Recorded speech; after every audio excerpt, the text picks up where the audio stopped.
So you have a car that you have leased and you need to turn it back in. Will you get dinged if you have a dent in your car?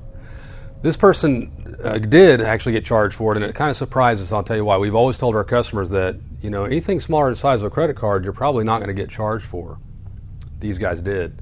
As you can see, this dent is small, maybe even the size of a dime, and yet they charged them to fix it. So a couple things you can do. One is ask when you go for a lease, turn back inspection. Say, will I have a chance to fix it after the fact, or is it just going to be turned in and I'm going to get charged? Also, what to them is normal wear and tear.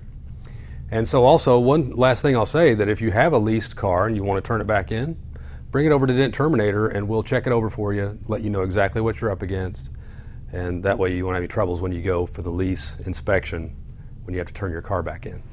Thanks for watching.